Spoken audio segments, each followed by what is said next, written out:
ఈరోజు జ్యోతిష్య భాగంలో రెండు ప్రధాన అంశములు మీ ముందుకు తీసుకుని వస్తున్నాను. తను పంచమ భాగ్యాధిపతులు వందన మగుట చేయ కననవి విననవి జరుగున్ కలికాలంబునన్.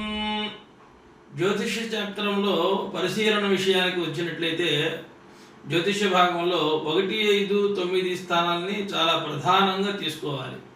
1, 5, 9 స్థానాధిపతులు కనుక శుభప్రదమైతే ఆ జాతకుడు అన్నిటినీ సులభమైన రీతిలో సంపాదించుకోగలుగుతాడు. ధన ధాన్య వస్తు వాహన బంధు మిత్ర పండిత సమస్త విషయాల్లో కూడా చాలా సులభమైన రీతిలో తన జీవనయానాన్ని సాగించగలుగుతాడు అన్నట్లో ఎట్టి సందేహము లేదు. సప్తమమే సత్కళత్రమము సప్తమమే ముష్ణాన్నము సప్తమమున చెడును చెడున్ సర్వము. వివాహ విషయంలో భార్యాభర్తల యొక్క ఉన్నతిని భార్యాభర్తల యొక్క అనురాగాన్ని చూడాలంటే సప్తమ స్థానం చాలా శుభప్రదంగా ఉండాలి. సప్తమ స్థానాన్ని శుభగ్రహాల యొక్క వీక్షణ కానీ సప్తమ స్థానంలో శుభగ్రహం కానీ ఉన్నట్లయితే ఆ దాంపత్యం ఎంతో అభివృద్ధి ఉంటుంది, అన్యోన్యత ఉంటుంది, సత్సంతానం ఉంటుంది, సర్వే సర్వత్రా విజయప్రదంగా ఉంటుంది. సప్తమం మాత్రం చెడిపోయినట్లయితే ఆ దాంపత్య అనురాగము లోపిస్తుంది.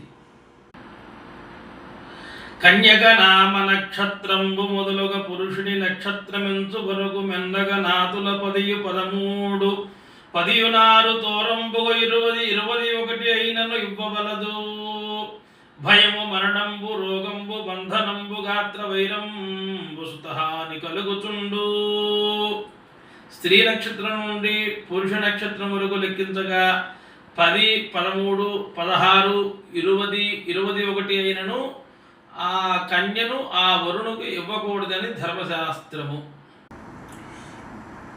ఎలిమి లగ్నాన పండింట చంద్రుడుండిన గాని కొరగాదు ఆ పిండి కూతురుకును.